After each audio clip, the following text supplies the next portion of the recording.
Hi guys! So I recently got some questions sent to me via email by one of my lovely viewers, and I thought it would be a great idea to do a Q&A video and answer them in a video.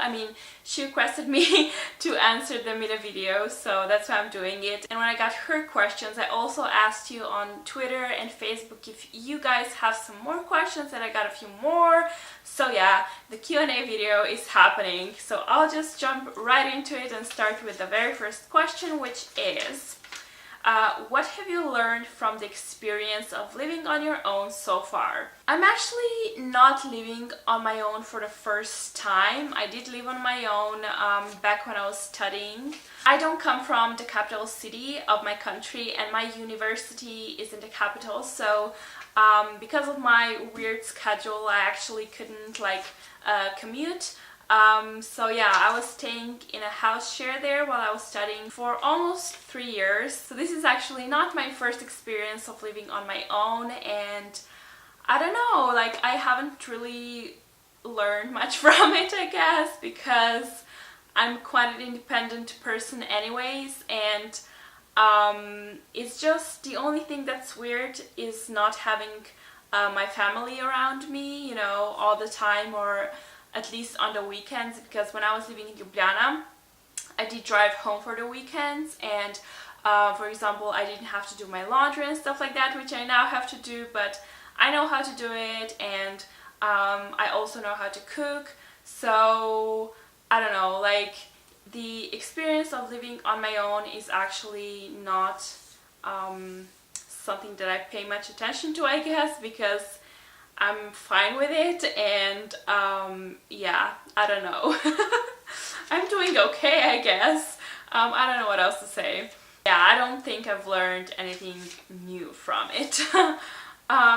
Question number 2 is, how is your internship going? My internship is going well. I'm really enjoying it. I love what I do, and I would definitely love to pursue a career in beauty PR. I really enjoy everything I'm doing, and I'm learning a lot. I love that I'm not just there to make coffee, you know, I actually do stuff that the rest of the girls who are employed there do. So yeah, I really like it. Question number 3 is, how are you dealing with getting to know new people? Well, to be honest, I just don't. As some of you may know, I have a bit of a social anxiety, and it's really hard for me to meet new people because I never make the first move. I would never just walk up to a stranger and start talking to them. So yeah, I'm not really making any new friends. All the friends that I have here are the ones that I met through internet, through blogging and YouTube, and I've been talking to them for years, so I already know them. The only thing that's different now is that we actually live close and we can see each other in person. And you know, once we arranged to meet for the first time, it was never awkward for me because it was I have known them for decades, just because we know everything about each other. So it's not weird, even though to people who aren't in the business, the blogging and YouTube world, might find it a little bit creepy and weird, but it's really not weird. It's actually really easy to make friends like that, but when it comes to, you know, meeting people in real life, I have a lot of trouble with, and I actually haven't made any new friends apart from my flatmates, because I was forced into the situation and it wasn't awkward at all.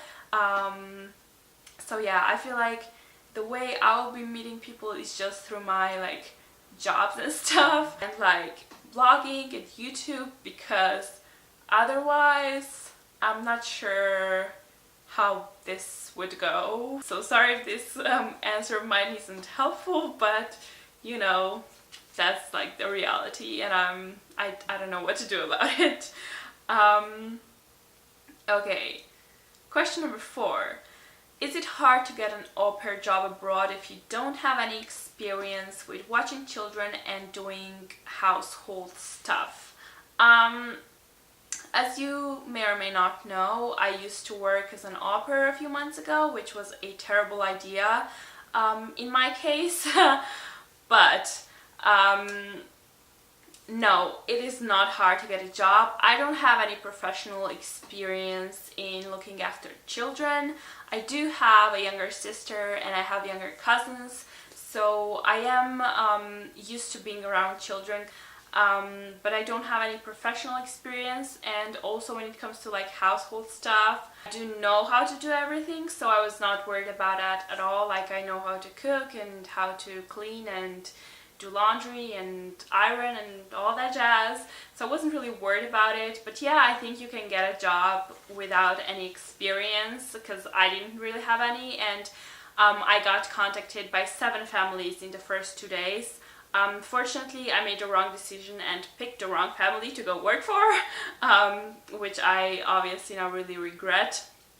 But yeah, don't worry about it. I'm sure if you want to do this, you can find a host family right away. Just be careful who you choose, so don't just go with the first family that contacts you, and just make sure that you're on the same page. But yeah, to answer your question, no, it is not hard to get an au pair job. Here in England, a lot of families have au pairs, so there's a constant demand. Question number 5. How many people are you living with in your new apartment? I have 2 flatmates. They're both Italian girls and they're nice.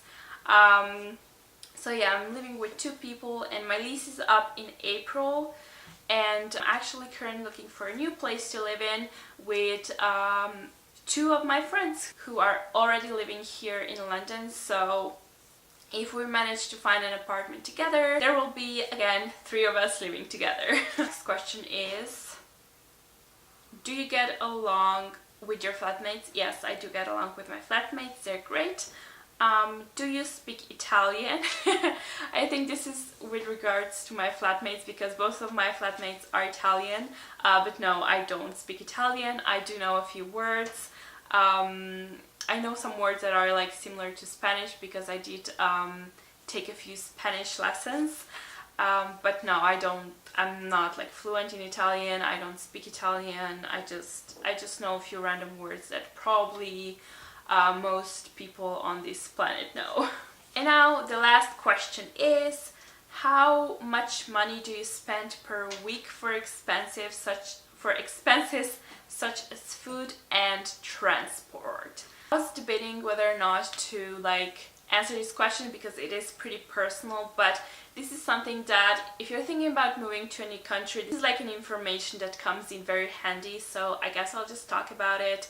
But yeah, I live in London, and London is a very expensive city, unfortunately. Rents are insanely high, and so are the prices of transport and food and all that jazz. But you know, my spendings right now, like the spendings that I had last month, are the most realistic, because they're not really like average. I did spend £800 last month, which I know is ridiculous, it's a lot, but I was buying new things for the flat. You know, I had to buy kitchen supplies, I was buying new clothes, I was eating out as well, and I wasn't buying at the cheapest stores. I'm still in the process of figuring out where certain items are cheaper.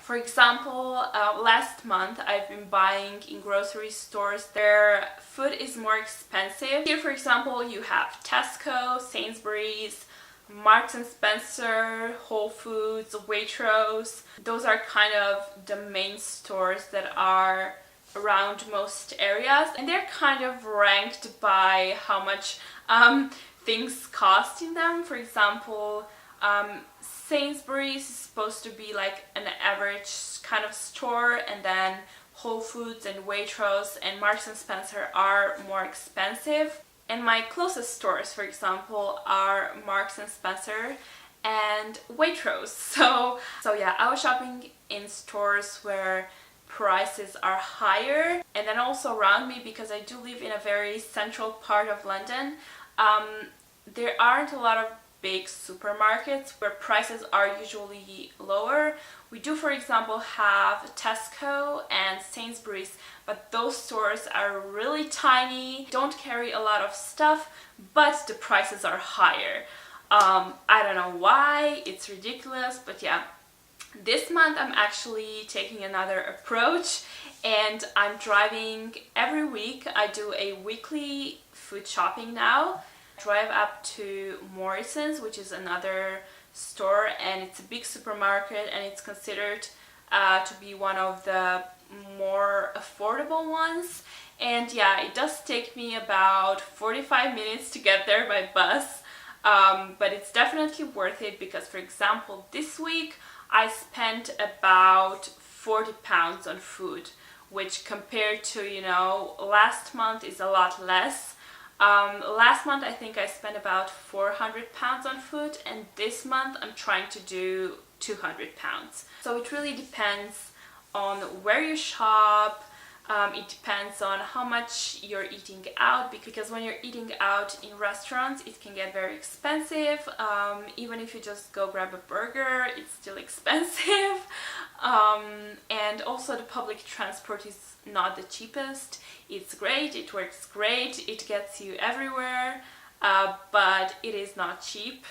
It usually costs about 5 to 8 pounds per day for me, but you can get like a monthly ticket. And when I do, and hopefully I do, start working, I'll probably get myself a monthly ticket, which is like, I don't know, 120 pounds I believe, which is a lot, but that's pretty much almost how much I've spent on public transport last month.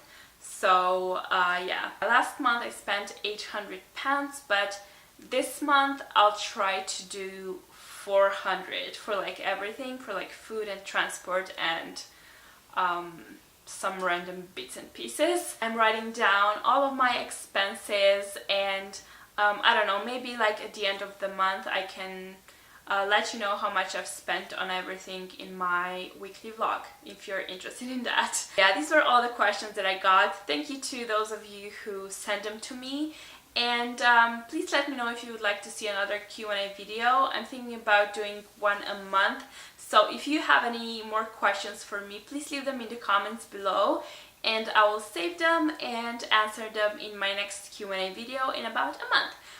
Thank you for watching. Please give this video a thumbs up if you enjoyed it. Don't forget to subscribe, and I will talk to you later. Bye!